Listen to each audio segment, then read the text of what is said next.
Bonjour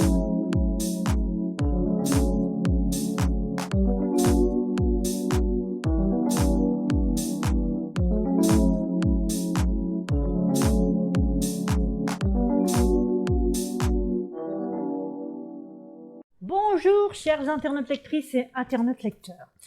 Voici ma vidéo pour mes lectures du mois d'août. Voilà, je vous la fais maintenant. Alors c'est vrai que je suis un peu dans la déco d'automne déjà. Oui, je suis super en retard, je suis super à la bourre. Bon ben voilà, c'est tout. J'en avais beaucoup, j'en ai une dizaine. Donc ça fait pas mal. Alors je suis partie en vacances, donc j'en ai emporté en vacances. J'en ai trouvé aussi sur mon lieu de vacances. Et j'ai lu un petit peu de tout comme d'habitude. J'espère que ça vous plaira. Qu'est-ce que je voulais vous dire? Rien de plus. Il est temps de commencer. Donc je vous laisse découvrir les différentes lectures de ce mois d'août. Alors, comme d'habitude, je vous le rappelle, pour ceux qui découvriraient la vidéo, en dessous de cette vidéo, vous avez le titre de tous les romans dont je vous parle. Vous avez le temps où commence donc mon retour sur la lecture. Donc n'hésitez pas, si vous n'avez pas envie de vous taper le deuxième, le troisième, etc., vous voulez aller directement au sixième par exemple, vous cliquez là-dessus et vous allez atterrir directement dessus. Je trouve que YouTube fait ça super bien. Donc c'est parfait, il n'y a pas besoin de regarder tout et vous allez directement sur celle qui vous plaît. Voilà, et bien écoutez, je vous souhaite de passer un bon moment et puis n'hésitez pas à liker, à mettre vos petits commentaires. D'ailleurs, je remercie ceux qui m'ont laissé des commentaires dernièrement, ça m'a fait très plaisir. Et puis, je vous retrouve à la fin de cette vidéo. À tout à l'heure. Celle qu'il attendait de Baptiste Beaulieu. Alors, ce roman m'a beaucoup surprise en fait, parce qu'au début, quand j'ai commencé à lire, déjà Baptiste Beaulieu, il a un style assez personnel en fait. Il part un peu.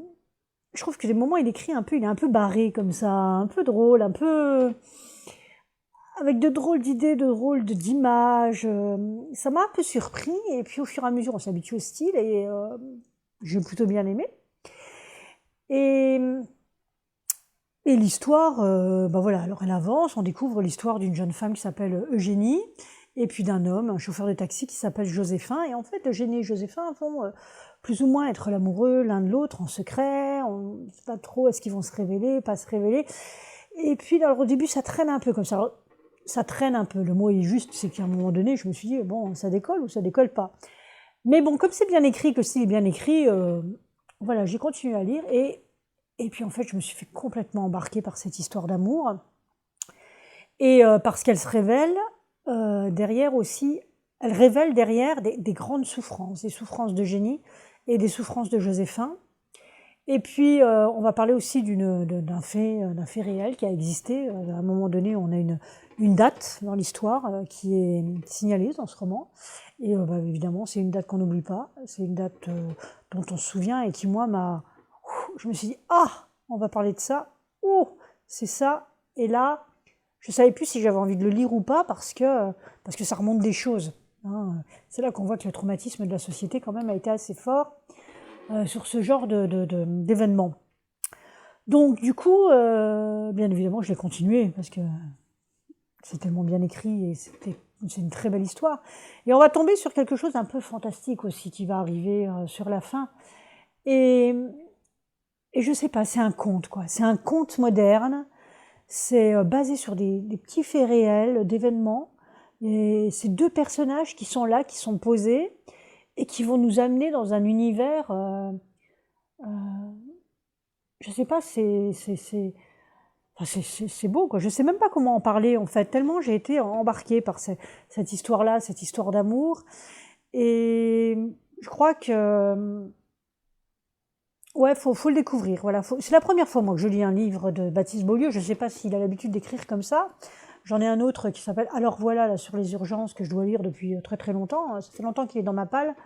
Et puis là, j'ai eu l'occasion de prendre celui-ci à la bibliothèque en fait. Et voilà, moi j'ai cette rencontre entre ces deux personnages, ce qu'ils ont vécu, leur histoire, leur avenir, leur futur, ce lien qui va les unir, qui va être très étrange. J'ai beaucoup aimé, vraiment j'ai beaucoup aimé. Et c'est la manière d'essayer de raconter une histoire sur la vie des gens qui basculent à un moment donné. voilà, c'est une très belle manière de faire, c'est assez original et j'ai aimé quoi, voilà, j'ai aimé. Lisez-le, ça s'appelle Celle qui l'attendait de Baptiste Beaulieu. Les possibles de Virginie Grimaldi. Alors c'est le tout dernier roman de Virginie Grimaldi, ça faisait longtemps que j'avais envie de le lire, mais il n'était pas disponible tout de suite à la bibliothèque. Je me suis fait hop shipper avant d'avoir eu le temps de l'emprunter. Alors juste pour partir en vacances, j'ai réussi à l'avoir, j'étais ravie. Donc voilà, alors Virginie Grimaldi, moi j'aime beaucoup parce que Virginie Grimaldi c'est toujours plein d'émotions. À chaque fois que je lis un bouquin de Virginie Grimaldi, je sais qu'il faut que je sorte la boîte de mouchoirs parce que je trouve que c'est bien écrit, parce qu'elle sait décrire les sentiments humains, les relations humaines, avec, je sais pas, il y a quelque chose dans sa façon de raconter les gens qui touche beaucoup, en tout cas moi, qui me touche beaucoup. Donc là, dans Les Possibles, en fait, on va voir une jeune femme qui s'appelle Juliane, et qui va avoir son papa un peu fantasque comme ça qui va s'installer chez elle. Et parce que sa maison vient de brûler, donc il se retrouve sans domicile et donc elle va devoir l'héberger quelque temps. Et en fait, son papa, on va se rendre compte que son papa perd la tête, il perd la boule. Et c'est un livre sur les aidants et les gens en souffrance d'une maladie telle que Alzheimer, la sénilité, les AVC, voilà, toutes ces conséquences qui font qu'à un moment donné, votre cerveau, vous êtes plus là, quoi, hein, vous êtes ailleurs, vous avez plus de mémoire, vous faites des choses qui sont complètement incompréhensibles, qui n'ont ni queue ni tête, qui n'ont pas de sens, etc. Et donc, elle va vivre avec son papa chez elle et sa famille, son mari, son fils qui est 10 d'ailleurs, hein, qui a un handicap qui génère des difficultés pour lui à l'école et qui adore son papy, évidemment. Donc on va découvrir cette histoire familiale. Donc c'est assez sympathique, moi j'ai beaucoup aimé. Alors après, le reproche que je ferais, enfin pour moi, c'est le lien entre cette jeune femme, donc Juliane, et son père. Il est c'est un beau lien, c'est entre eux tout va bien. Alors oui, il y a ces difficultés de la vie qui font, voilà, de ce problème qu'a son père, dont elle se rend pas trop compte tout de suite. Elle va s'en rendre compte qu'au fur et à mesure. Mais on a l'impression qu'entre elle et son père, tout est rose, quoi. Tout va bien, que les relations ont toujours été bonnes, que voilà, la relation entre eux, elle est magnifique. Et pour moi, c'est presque trop beau pour être vrai. Je suis pas sûre qu'on ait tous des relations aussi magnifiques avec ses parents, que ce soit son père ou sa mère. On a forcément des choses qui remontent, on a forcément des colères, on a forcément... Enfin, je pense, peut-être que je me trompe, hein, y a peut-être des gens parmi vous qui ont absolument aucun regret vis-à-vis des relations avec leurs parents, et tant mieux dans ce cas. C'est pas mon cas, et donc du coup, ça me parle moins pour ça. En revanche, le côté du senior qui perd la tête, du senior qui atteint de sénilité, qui ne s'exprime plus correctement, ou qui perd la boule, quoi, vraiment, et qui est complètement perdu dans le temps, ça oui, ça m'a parlé, ça a fait écho. L'aidant qui est là et qui doit supporter ça et toutes les conséquences liées à ces actes incohérents, ça me parle aussi. Voilà, ça a fait écho aussi chez moi. Donc du coup, j'ai trouvé que c'était vraiment très bien écrit par rapport à ça et j'ai beaucoup apprécié. Voilà. Donc voilà, c'est un bon livre. C'est pas celui que je préfère de Virginie Grimaldi. J'ai beaucoup plus aimé le précédent et qui ne dure que les moments doux là, où j'avais vraiment là qui m'avait beaucoup touché. Celui-ci m'a touché, mais pas autant que j'aurais aimé. Mais c'est un bon livre si vous voulez lire un livre effectivement sur un seigneur qui perd la boule et puis sur la confusion que ça apporte dans la famille, au sein de la famille. Il est intéressant, voilà, il y a beaucoup de choses sympas. Après, bon, le voyage aux États-Unis, vous verrez, il y a un voyage aux États-Unis, c'est pareil. Je trouve que ouais, il y a un petit peu de trop, à mon avis, pour faire vrai. Mais bon, ça se lit bien. C'est un roman qui se lit bien, et c'est vrai que elle a le don de nous toucher par ses personnages. Ces personnages sont attachants. Oui, il y a plein de sensibilité, comme toujours dans sa plume. Oui, plein de sensibilité. Moi, j'adore, j'aime beaucoup. C'est vrai que je regrette pas du tout de l'avoir lu. Je lirai le prochain, évidemment, parce que c'est une autrice que j'aime vraiment, vraiment beaucoup. Voilà, donc c'était Les Possibles de Virginie Grimaldi. Elliot et la bibliothèque fabuleuse. Alors là, c'est un roman jeunesse. C'est un roman pour partir de 9-10 ans. Et on va retrouver donc Elliot, qui est un jeune garçon qui va à l'école. Et Elliot est victime de harcèlement scolaire. En fait, il y a une jeune fille qui n'arrête pas de le harceler, très méchante. Et Elliot va à l'école souvent avec la boule au ventre. Jusqu'au jour où il va se retrouver, pour échapper justement à cette jeune fille et à ses petits copains, il va aller rentrer dans une bibliothèque, il va donc les perdre, elles vont, il va les perdre quoi. Et il va se sauver dans cette bibliothèque, et par mégarde, il va s'endormir dans une cellule de la bibliothèque, dans une petite pièce, et il va se retrouver enfermé dedans. Et enfermé dans cette bibliothèque, il va découvrir un monde qui prend vie quand la bibliothèque est fermée, avec une brigade particulière, j'ai plus le nom exact, mais il y aura des rats mécaniques, un directeur rocker tatoué, enfin bref, il y a toute une vie qui se passe la nuit à la bibliothèque, et il va être pris dans cet univers un peu spécial. Et donc, on va être dans le fantastique et dans la réalité. Alors, j'ai bien aimé ce livre-là parce qu'en fait, cette fiction va aussi donner des clés aux enfants sur comment sortir du rôle de victime quand on est dans le cadre dans un cadre de harcèlement scolaire, en fait. Hein, c'est-à-dire la confiance en soi, les points forts qu'on peut mettre en avant, et c'est ça qui est superbe, je trouve, dans ce personnage, Elliot, parce qu'on sent qu'il a des faiblesses, une fragilité, et en même temps, il y a des forces. Et donc, du coup, elle va mettre en avant sa fragilité et ses forces pour qu'on puisse, nous, en tant que lecteurs, peut-être s'y retrouver en se disant, mais moi aussi, là, j'ai des fragilités, et j'ai aussi des forces, j'ai des choses que je peux peut-être mettre en avant dans ma vie pour me sortir de certaines situations compliquées. Donc voilà, donc j'aime bien ce roman, c'est une belle histoire, c'est très agréable à lire, je pense que les enfants vont vraiment aimer, et c'est plein de petits messages voilà, pour supporter et sortir peut-être d'une situation de harcèlement scolaire. Donc je vous le conseille pour tous les enfants et les adultes aussi, après tout, on peut se faire plaisir. Elliot et la bibliothèque fabuleuse de, oh j'ai oublié de dire l'autrice évidemment, Pascaline Nolo qui est une autrice, c'est son deuxième livre que je lis. J'avais déjà lu un livre plutôt pour young adultes, pour ados, qui s'appelait Rouge, je vous en ai déjà parlé dans d'autres vidéos, et qui était un livre que j'avais vraiment adoré, j'avais adoré la plume.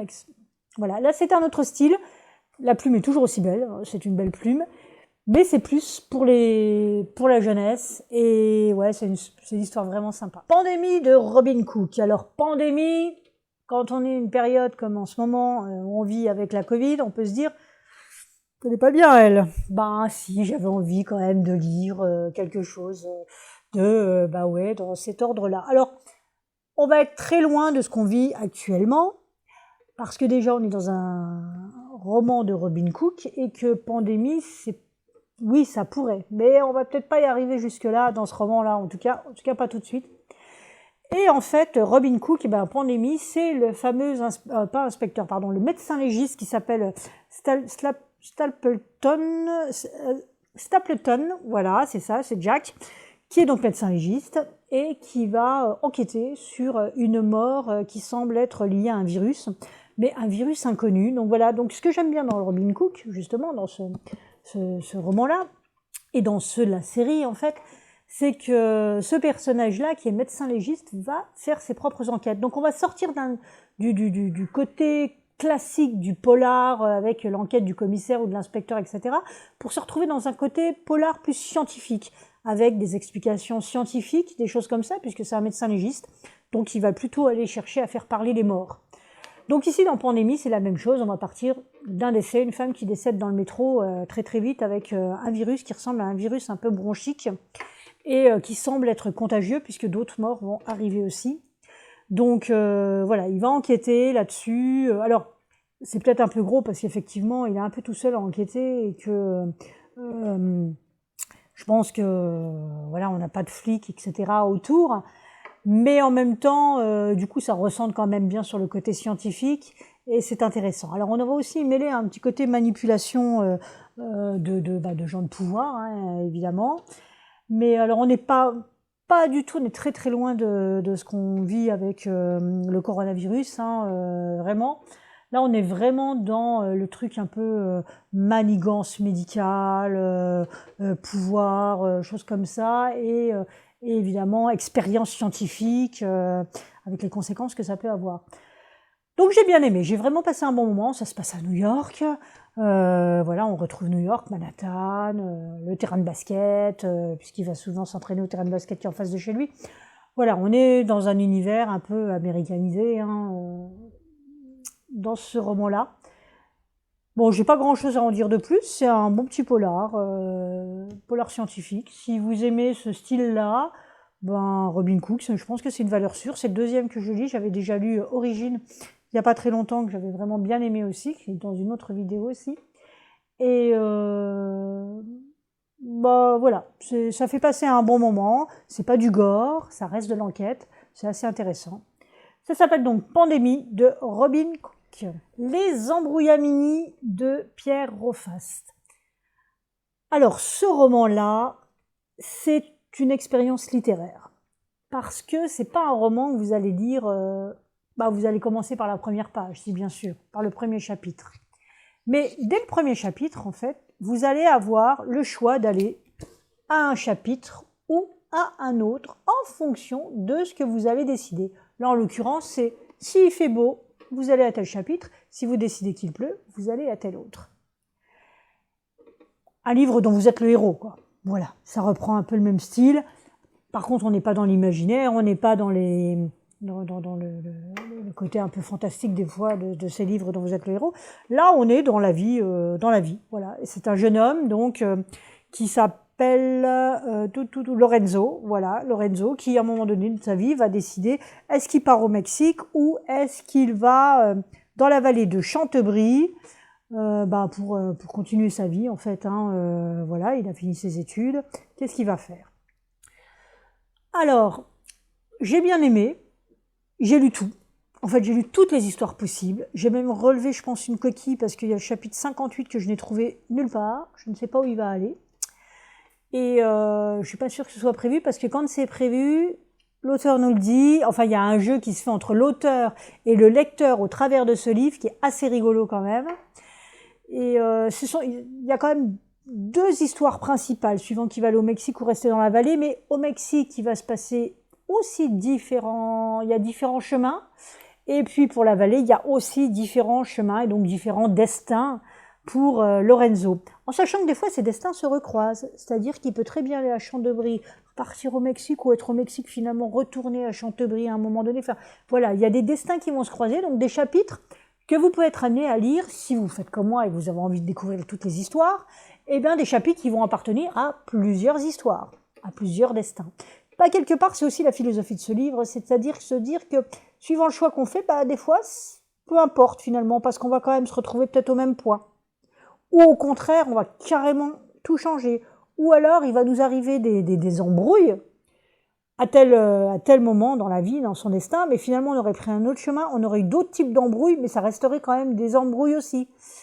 Pas les mêmes, mais quand même, on est dans le même registre. Donc voilà, en fait, c'est une drôle d'expérience. Alors, je vous avouerai que je préfère quand même les romans où on commence et on termine d'une seule traite, sans avoir à chercher où on veut aller, parce qu'en fait...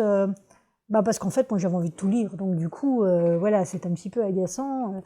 Voilà, je me suis même amusée à faire, le petit schéma voilà, je vais à tel chapitre, je vais à tel autre et tout, pour voir si j'avais tout lu, pour être sûr que j'avais tout lu. C'est là que je me suis rendu compte qu'il me manquait un chapitre. Voilà, je vous le dis pas, hein, vous verrez vous-même, si vous le choisissez, si vous l'empruntez ou si vous l'achetez. Voilà. Sinon, oui, c'est une expérience littéraire. Alors, si vous avez aimé le livre dont vous êtes le héros, vous connaissez le principe. Donc voilà, si vous connaissez pas, je vous invite effectivement pourquoi pas, à découvrir ce livre-là. Et cette réflexion philosophique que ça amène, un petit peu quand même, cette histoire d'aller d'une histoire à l'autre, et puis de faire tel ou tel choix. Pour les personnages, bah, Lorenzo, du coup, on s'y attache. Enfin, moi, j'ai bien aimé ce personnage-là. J'ai bien aimé Marie aussi, à un moment donné. Il y a Marie dans ces personnages. Alors, suivant les histoires que vous allez lire, vous découvrirez Marie. Et une histoire avec Marie que j'ai trouvée la plus belle, en fait, de toutes. C'est la plus belle histoire que j'ai trouvée. Et cocasse, drôle et belle. Voilà. Après, il y a d'autres histoires que j'ai beaucoup moins aimées. Et au Mexique, il y a certains passages qui m'ont vraiment fortement dérangée. Mais parce que voilà, ça pourrait être un thriller en fait à certains moments sur une partie de l'histoire, il y a des choses pas très un peu glauques. Voilà, c'est ça, c'est un peu glauque. Mais ça m'a dérangé parce que c'était pas dans l'ordre d'idée des autres histoires que j'ai lues. Voilà, en dehors de ça, si vous aimez le glauque, oui, c'est sympa et il est bien. Non, c'est voilà, moi j'ai bien aimé, mon mari a essayé, il n'a pas accroché du tout. Il s'est arrêté au bout d'un moment. J'ai bien aimé quand même ce livre. Voilà, c'est une expérience littéraire. Et ça s'appelle Les Embrouillamini de Pierre Roffas. Une vraie famille de Valentin Musso. Alors vous allez voir, c'est très fin parce que c'est à nouveau un disque, donc un audiolivre. Alors pourquoi je l'ai en audiolivre? Bah parce que je suis partie en vacances. Qu'en vacances on est en voiture, que lire en voiture, c'est pas forcément toujours très agréable. Mais alors par contre, ça dans les oreilles, bah du coup vous lisez votre bouquin à l'aller-retour. Voilà, j'avais lu ce livre-là, c'est pour ça que j'ai commencé un jour, j'ai terminé très loin après, mais parce qu'en fait j'ai lu qu'à l'aller et j'ai lu au retour la suite. Voilà, il y a 10 heures d'écoute, donc de quoi effectivement le lire. Et moi ça j'aime bien, c'est un petit truc que je vous donne. Si vous partez en vacances, emportez un audiolivre, c'est l'occasion de les lire et du coup vous lisez un livre pendant le trajet. Alors c'est pas moi qui conduis, c'est mon mari, hein, donc je peux lire et m'endormir même s'il faut avec l'écouteur dans les oreilles. Alors Une vraie famille, Valentin Musso, c'est un thriller. C'est un thriller que j'ai bien aimé. C'est psychologique. Alors au début, je voyais pas trop où voulait en venir l'auteur. Et je me suis dit même, je pensais que j'allais vraiment tomber dans quelque chose de très classique, finalement. Cette espèce de vagabond qui intègre la maison d'un couple. Et je me suis dit, on va tomber sur des trucs de maltraitance, de torture ou je sais pas quoi. Ce vagabond, il est louche, quoi. Et puis en fait, donc je me dis, on va tomber sur quelque chose de très classique. Et bien en fait, l'auteur, non, l'auteur, il va nous donner un truc un peu moins classique que ce que je croyais. Et du coup, la situation est... Ben, ça m'a plu, quoi. Ce retournement de situation, j'ai trouvé ça super, j'ai bien aimé. C'était une vraie surprise. Je me suis pas ennuyée dans ce roman. J'ai vraiment beaucoup, beaucoup apprécié. Et voilà, c'est... Si vous aimez bien les thrillers, je veux juste vous lire un petit peu. Donc c'est un jeune homme qui s'appelle Ludovic. En tout cas, c'est le prénom qui se donne. Et en fait, il y a un couple parisien. Alors un couple dont le monsieur est professeur et il est en arrêt maladie. Pour l'instant, il s'est mis en pause parce qu'il vient de vivre une expérience traumatisante dans sa faculté, dans son université. Expérience que vous découvrez dès le premier chapitre, hein, en fait. Et donc, il est en arrêt, voilà. Et ils ont décidé en fait de partir dans leur résidence secondaire en Bretagne pour essayer de se remettre de ses émotions. Et dans cette résidence, il y a quelques travaux à faire et tout. Et par hasard, ils rencontrent ce jeune homme, Ludovic, et ils décident finalement de l'embaucher pour faire ces travaux-là. Et de fil en aiguille, Ludovic va carrément même s'installer chez eux dans l'appartement qu'ils sont en train de refaire pour être, ça va être plus pratique pour faire les travaux, etc. Et il va y avoir une relation qui va s'établir entre ces trois personnes, donc ce couple et ce jeune homme. Donc voilà, et on va commencer à rentrer dans un drôle de relations, des relations un peu spéciales. Il va y avoir un peu de tension, on sait pas trop ce qui va se passer. On sent que quelque chose va se passer, mais quoi? Voilà, c'est tendu. J'ai bien aimé, voilà. C'est un bon roman. Alors, je pense que quand on le lit aussi, ça doit être pas mal. Alors, quand on l'écoute, c'est particulier parce que quand vous écoutez, vous subissez le rythme du lecteur. Là, en l'occurrence, c'était interprété par Marc-Henri Boisse. Voilà. Alors, j'ai bien aimé la manière dont il l'a raconté, donc ça a été très très bien. J'ai déjà lu d'autres audiolivres qui sont un peu, j'ai envie d'accélérer. Mais là, non, le rythme était plutôt bon. J'ai bien aimé. Donc, mais c'est vrai que quand on lit, je pense qu'il y a certains chapitres que j'aurais lu beaucoup plus vite que ça. notamment quand c'est descriptif. Descriptif, souvent, je lis beaucoup plus vite que ce qu'on peut entendre dans un audiolivre. Donc voilà, mais voilà, j'ai passé un bon moment. C'est quand même, voilà, c'est un bon thriller. Ça va filer quelques petites angoisses, je pense. C'est pas mal. Et ben ouais, je vous le recommande si vous en cherchez un. Voilà, celui-ci. Donc, Une vraie famille de Valentin Musso, la chaîne de Adrian McKinty.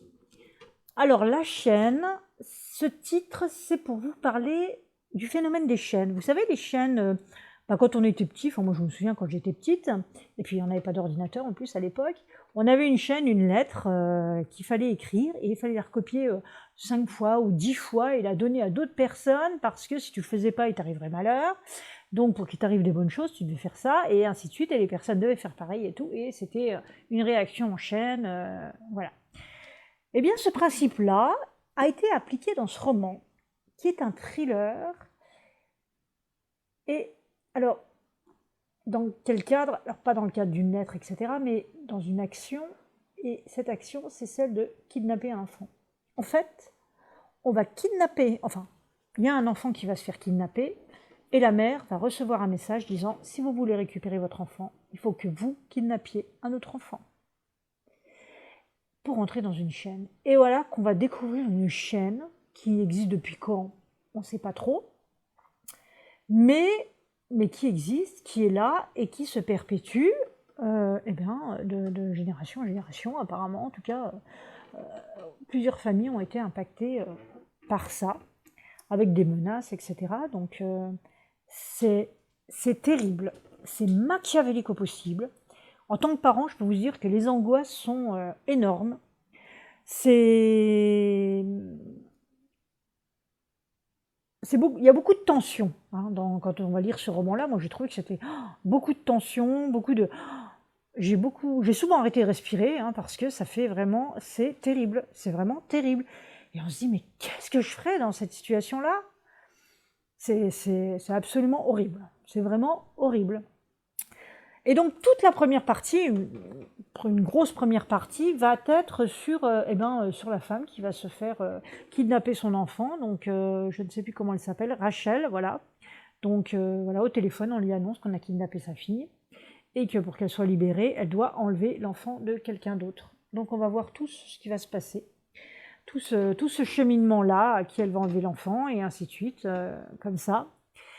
Et donc, la victime va devenir ravisseur, criminel, etc. Enfin, c'est terrible. Ouais, je trouve que l'idée, elle est géniale. Hein. Enfin, elle est géniale. Je veux dire, l'originalité quoi, de ce thème, de ce qui a été pris là pour en faire un thriller, c'est absolument horrible. Et c'est très bien écrit. Alors, c'est vraiment, si c'est le genre de sujet qui vous fait peur, faut pas y aller. Hein, parce que vraiment, il bouscule, hein, il fait peur. Hein. Alors après, on a la deuxième partie. La deuxième partie, on va voir, on va comprendre qui sont à l'origine de la chaîne. Qu'est-il arrivé à ces gens-là pour en arriver là? Et alors, oui, on a un petit peu l'explication de l'origine. Maintenant, je suis un peu restée sur ma faim parce que j'ai trouvé que le dénouement final était arrivé plutôt vite et un petit peu... Il n'y a pas beaucoup de suspense par rapport à toute cette première partie où il y a de la tension, de l'angoisse, etc. Je trouve que la fin, elle est un peu rapide, quoi, en fait. J'ai pas trouvé que l'auteur avait réussi à nous l'amener de la même manière, avec de la tension, de l'angoisse, etc. C'est de but en blanc, pouf, on a compris ce qui allait se passer sur le dénouement. Donc du coup, je suis un petit peu restée sur ma faim. Voilà, par rapport à ça, j'ai trouvé que c'était peut-être pas assez... je sais pas, peut-être qu'il aurait fallu rajouter un petit peu... voilà, ralentir peut-être cette fin, je sais pas.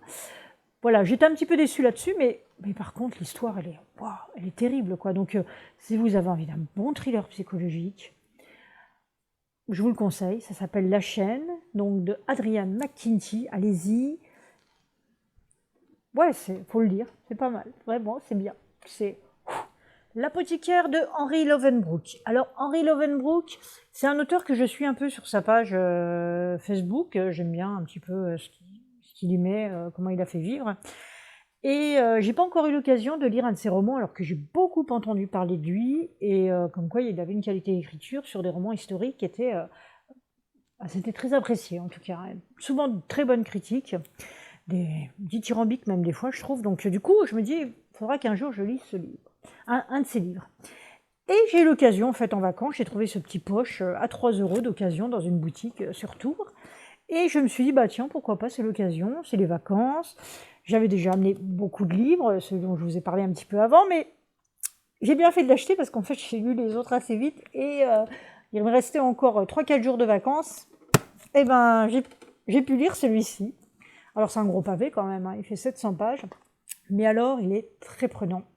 C'est un roman historique, c'est une quête, et pour connaître la vérité, ben, on tourne les pages, hein, parce qu'on a envie de savoir exactement. Alors, l'histoire, en fait, c'est un apothicaire qui vit en 1313, il s'appelle Andreas Saint-Loup, et alors c'est quelqu'un qui est très cartésien, très très cartésien, la religion c'est pas du tout son truc, il n'est pas du tout mystique, hein, pour lui, ben, apothicaire, hein, très scientifique.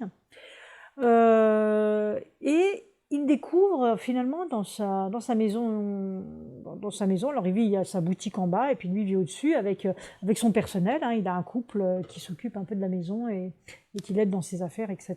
Et puis un apprenti aussi. Et un matin, en se levant, il découvre au demi-niveau, il découvre une pièce, ben, en ouvrant la porte, vide, et là il est surpris parce qu'en fait, il se souvient pas de cette pièce-là. Bon, ça fait quand même quelques années qu'il vit dans sa maison, et il se souvient pas de cette pièce-là, donc il trouve ça quand même assez terrible.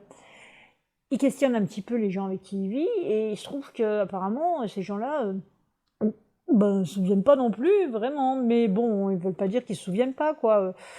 Donc il y a comme un petit malaise qui s'installe, bon, soit, ça lui pose quand même question. Est-ce qu'il a perdu la mémoire? Enfin, il y a un truc qui est bizarre quand même. Et il découvre aussi un tableau de lui, hein, qui avait été fait par un de ses amis. Sur ce tableau, il y a une partie qui est comme effacée, comme ça. Et il comprend pas bien pourquoi cette partie est effacée, comme s'il y avait un personnage qui était là, mais donc à côté de lui, mais il n'arrive pas à se souvenir qui. Il n'arrive pas à se souvenir s'il y avait effectivement un personnage sur ce tableau. Donc il va rentrer dans une espèce de mystère, là, à se poser des questions et à essayer de comprendre ce qui se passe. Il va commencer à poser ces questions un petit peu autour de lui pour essayer de comprendre, hein. C'est quelqu'un de très cartésien qui a besoin de comprendre, qui a besoin de trouver des explications. Et parallèlement à ça, en fait, on va découvrir des méchants. Alors des méchants très méchants. Alors c'est un petit peu caricaturé, hein. L'apothicaire, c'est quelqu'un de sage, d'intelligent, etc. Il va avoir un nouvel apprenti, parce que son ancien apprenti a terminé, etc. Il va en découvrir un nouveau, qui est un apprenti, ben voilà, le jeune homme, séduisant, mais un petit peu ben, léger, quoi, hein. C'est un jeune homme, quoi, hein.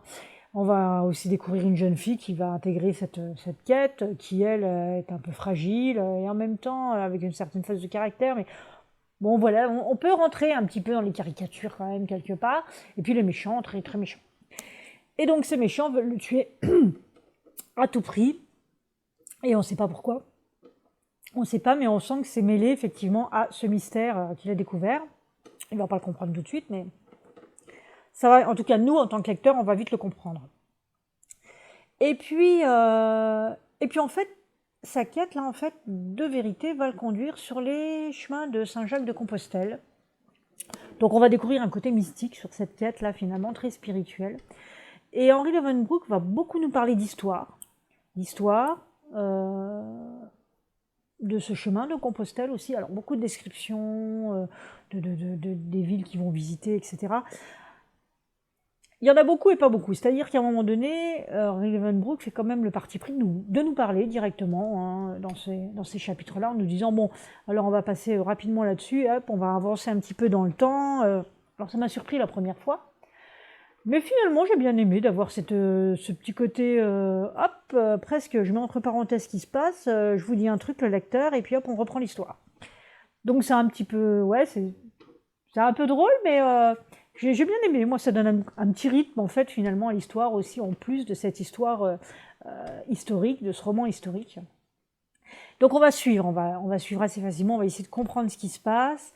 Et puis, eh ben, on va essayer de savoir est-ce que c'est quelque chose de mystique, est-ce que c'est spirituel, est-ce que on rentre dans un fantastique ou est-ce qu'il y a une explication logique? Voilà, on va être tout le long de ce roman à se poser la question, effectivement, et on aura la réponse à la fin. Je ne vous la donne pas, bien évidemment.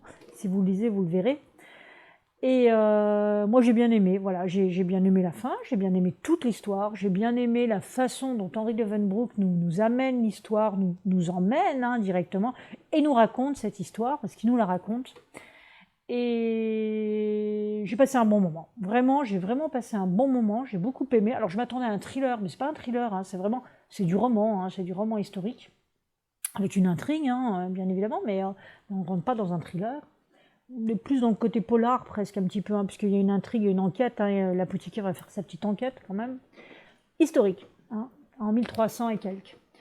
Donc voilà, c'est une aventure avec des aventuriers finalement. Hein, c'est cette quête entre ce jeune homme, une jeune fille donc qu'ils vont rencontrer, on va la découvrir aussi au début de l'histoire, et puis à un moment donné on va les retrouver ensemble.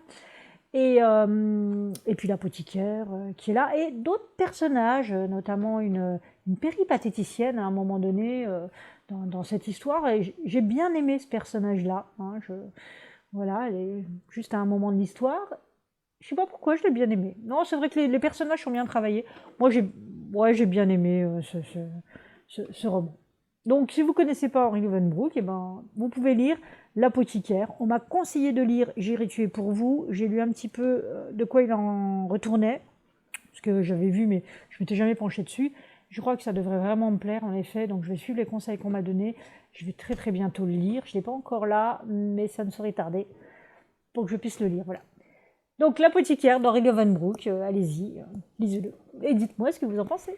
La couleur du silence de Cassie Dandridge Select. Alors, ce roman-là, il sort au mois d'octobre. Il n'est pas encore sorti. Je l'ai reçu en fait dans le cadre de Masse Critique de Babelio, donc par les éditions du Seuil. Donc je les remercie pour l'envoi de ce roman-là. Alors quand ils me l'ont proposé, j'ai accepté parce que déjà la couverture, moi je l'ai beaucoup aimé. Je trouve que c'est une très jolie couverture. Alors on voit très vite le thème. On voit une main blanche d'une femme assez âgée et une main noire au-dessus. Et quand on lit la 4e de couverture, donc, eh bien, c'est une histoire sur le racisme aux États-Unis, hein, dans les années 70, donc c'est après la fin de la ségrégation, mais on sent que la ségrégation et cet esprit-là existent encore. Et là, donc, ça se passe. Alors, dans le sud de la Floride, c'est une ville qui c'est une ville qui n'existe pas, hein, qui s'appelle Mayville. Mais voilà, on est dans le sud de la Floride et on est dans cette ambiance effectivement de ségrégationniste, même si c'est censé se terminer, ça existe toujours et les injustices existent toujours. Donc c'est une femme blanche qui est très âgée et qui décide de raconter un événement de sa vie, de libérer sa conscience finalement avant de partir, et de raconter un mensonge qu'elle a tenu pendant toutes ces années, dont elle n'a jamais parlé, et elle décide de dire la vérité, et elle va raconter cette histoire. Alors cette histoire va impliquer sa gouvernante, qui est noire, qui s'appelle Blanche. Dans l'histoire, on comprend pourquoi elle s'appelle Blanche, hein. On a cette histoire, c'est l'origine de son prénom. Et en fait, Blanche, qui est afro-américaine, a des enfants aussi, et il va se passer quelque chose avec une de ses filles. Et la femme blanche comprend ce qui se passe, mais tout le monde va garder secret ce qui est arrivé.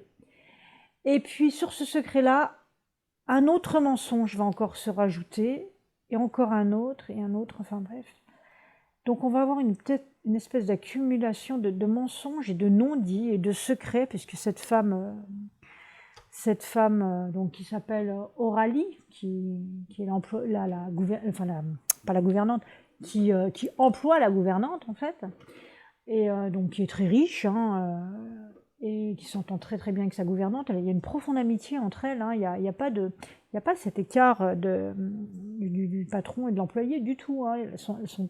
Elles sont très liées quand même. Eh bien, elle va garder des secrets pour elle qu'elle ne lui révélera pas. Et donc on va rentrer un petit peu dans cette chose-là, sur fond de racisme, bien évidemment. Alors moi j'ai bien aimé la vision quand même de Aurélie, donc voilà, qui va avoir, comme elle raconte son histoire, finalement elle va avoir un recul par rapport à ce qu'elle avait vécu, en se disant finalement j'aurais peut-être pas dû réagir comme ça à l'époque, j'aurais peut-être dû réagir comme ça. Donc j'aime bien cette espèce de recul et cette réflexion qu'elle porte sur elle-même, je trouve ça c'est intéressant, c'est vraiment intéressant. Par contre, pour ce qui concerne la gouvernante noire, donc qui s'appelle Blanche, on sait pas ce qu'elle pense en fait. On a ce qu'elle vécu par bon, on raconte son histoire, mais on n'a pas toute cette vision-là, donc du coup je trouve que ça manque. Alors il est assez court le roman, il fait 250 pages, et je pense qu'on aurait pu rajouter des choses pour rentrer beaucoup plus en profondeur dans cette histoire. Finalement je trouve qu'on est resté un peu trop à la surface, et c'est dommage, je pense que l'autrice aurait pu rentrer beaucoup plus dans cette histoire. Alors on a un troisième protagoniste aussi qui est très important, qui est un vagabond, noir et alcoolique, qui va devenir le jardinier en fait de Aurélie. Et en fait, lui va être accusé d'un meurtre qu'il n'a pas commis. Et je vous ai dit, il va y avoir une succession de mensonges et de mensonges et de mensonges. Hein. Et du coup, il va pas vraiment beaucoup pouvoir se défendre, hein, puisqu'on est justement dans une époque où les Noirs, finalement, n'ont pas... On leur fait porter le chapeau de tout, donc voilà, la justice, elle est flagrante. Hein. Donc voilà, c'est une histoire qu'on a sûrement déjà vue dans d'autres romans, etc. Et là, c'est quand même assez superficiel un petit peu. Là, c'est pareil, ce troisième personnage, là, Monsieur Pécan, il s'appelle... Je pense que là aussi, il m'a fait penser un petit peu aussi à comment il s'appelle? Oh, je ne sais plus son nom. Dans La ligne verte, l'homme noir qui est accusé. Ah bah voilà, j'ai un trou de mémoire. Il m'a fait penser un petit peu à lui, quoi. Et par ce qui lui arrive, par ce malheur qui lui tombe dessus, finalement. Mais c'est pareil, on lui donne pas la parole. Donc du coup, on ne sait pas ce qu'il pense, on ne sait pas trop. Voilà, on peut imaginer, mais c'est tout. Puis quand on est sur la fin, en plus, et qu'on connaît tous ces liens à la fin, enfin, il y a tellement de choses à découvrir. Je trouve que c'est dommage, il y aurait pu y avoir un peu plus, voilà. Donc, je suis un petit peu restée sur ma faim. Voilà, je trouve il va pas assez loin, c'est pas assez profond dans cette histoire. Et l'histoire est sympa, mais je pense que j'en aurais voulu un peu plus sur le côté psychologie des personnages. Aurélie, c'est vrai, celle qui raconte l'histoire, oui, vraiment, on voit bien le personnage, on a toutes ses réflexions, tout ce recul qu'elle prend sur elle-même, etc., sur les choix qu'elle a fait à l'époque, pourquoi elle les a fait et tout. Donc oui, mais par contre, les autres personnages, j'aurais bien aimé avoir leur vision aussi, et je trouve dommage qu'on les ait pas eus. Voilà. Donc, mais bon, sinon, il y a beaucoup de choses intéressantes, mais finalement, c'est ça qui fait que ça a manqué un petit peu d'émotion, pour moi, en tout cas. J'ai pas eu l'émotion que j'aurais pu avoir sur une histoire comme celle-ci, parce qu'en général, ce genre d'histoire me touche toujours énormément, et ben là, ça ne m'a pas touché autant que je le pensais. Voilà. Donc ça s'appelle La couleur du silence de Cassie Dandridge Select. Alors, pas avant le mois d'octobre. Hein. La dernière des Stanfield de Marc Lévy. Bon, Marc Lévy, c'est comme Musso, roman de gare, un petit peu, ça se lit facilement. Voilà, quand on lit des choses un petit peu... lourde. Entre deux romans, moi j'aime bien lire quelque chose d'un petit peu léger, il n'y a pas besoin de réfléchir, hein, on va pas se poser des questions sur des romans comme ça, mais bon, c'est agréable. Et celui-là, je l'ai trouvé particulièrement agréable. Autant certains de Marc Lévy, je les ai trouvés un petit peu pénibles, mais celui-là, j'ai bien aimé. Alors, on va donc découvrir une jeune femme qui est journaliste, et qui va découvrir un jour une lettre anonyme qui va lui être adressée, où elle va apprendre que sa mère, elle a eu un passé qui semble en fait un passé criminel, assez mystérieux, et elle a envie d'en savoir plus. Et un jeune homme, de l'autre côté, au Canada, va découvrir la même chose sur sa mère aussi, va recevoir. Et en fait, on va suivre dans ce roman-là différentes époques, donc dans les années 80, en 2016, et puis dans les années de la Deuxième Guerre mondiale, donc on va remonter loin, sur 3 générations en fait, pour découvrir des secrets de famille, un secret de famille. Et j'ai trouvé que c'était quand même très intéressant, même si on bascule d'une époque à une autre. Hein. Après, l'époque, on ne la devine pas, hein, les données dès le départ, hein, on sait où on est. Donc du coup, moi j'ai bien aimé. Ouais, j'ai bien aimé, j'ai trouvé que c'était assez rythmé finalement. Et puis ce secret de famille, doucement, essayer de découvrir qu'est-ce qui s'est passé exactement, qu'est-ce qu'il y a eu. Il y a une histoire d'amour aussi dedans, qui est pas trop gnangnan, ça pourrait, mais c'est pas le cas. Donc j'ai passé un bon moment finalement. Je me suis laissée porter par le livre. Alors j'ai pris mon temps pour le lire quand même. En ce moment, je lis un peu moins. J'essaye de faire d'autres choses, d'autres activités. Donc là, j'ai pris mon temps pour le lire, mais j'ai bien apprécié. Et ouais, voilà, j'ai trouvé. Le thème m'a bien plu. C'était plutôt sympa. J'ai passé un moment. Voilà. Bon, j'en dirai pas plus. C'est Marc Lévy. Voilà, on n'aime pas. C'est toujours un coup de poker hein, quand ils sortent un nouveau roman. Ces auteurs assez prolifiques là. Donc, alors celui-là, il n'est pas nouveau. Hein. Il a été en pocket. Ça fait longtemps qu'il est sorti. Mais il y en a beaucoup que j'ai pas lu de Marc Lévy. Mais de temps en temps, bah, j'en ai quelques-uns. C'est comme Musso. Hein, j'en ai derrière. Là, j'en trouve dans les brocantes, hein, les Musso. Et puis, bah, de temps en temps, c'est voilà, entre deux bouquins qui sont plutôt gros, plutôt lourds, où il y a beaucoup de choses qui se passent émotionnellement pour moi, hein, ou des prises de conscience ou autres. Et ben, une petite lecture légère. Alors des fois, je m'ennuie. Des fois, ben, ça passe tout seul. Et celle-ci, elle est passée toute seule. J'ai bien aimé. Voilà. Donc, la dernière des Stanfield de Marc Lévy. Et voilà, je vous ai fait la liste de tout ce que j'ai lu là durant ce mois d'août. Donc bah voilà, j'ai passé un bon moment. Alors j'ai triché un petit peu parce que la dernière des Stanfield de Marc Lévy, je l'ai terminée en septembre. Un petit peu avant que le Pumpkin Autumn Challenge commence. Donc je vais faire le Pumpkin Autumn Challenge à nouveau. Je n'ai toujours pas fait ma pile à lire. On est le 9 septembre, le 8 septembre, là, je suis même en avance. On est le 8 septembre, j'ai toujours pas fini ma pile à lire. Eh bien, écoutez, ma foi, vous la découvrirez sur une prochaine vidéo, je pense. Si tant est que je ferai une vidéo, je vais essayer quand même. C'est vrai que ça prend beaucoup de temps, c'est pas toujours simple. Et puis aussi, je vais prendre du temps pour lire. J'ai décidé de bouger un peu plus mon corps, donc du coup, le temps d'activité, c'est du temps sur la lecture. Je vais lire un petit peu plus lentement, mais c'est pas grave. Je vais juste me faire plaisir, donc voilà, donc m'en veuillez pas, il y aura peut-être moins de livres la prochaine fois. En attendant, j'espère que tout ça, ça vous a plu. N'hésitez pas à liker, à me mettre des petits mots, et puis je vous dis à bientôt pour une prochaine vidéo. Ciao!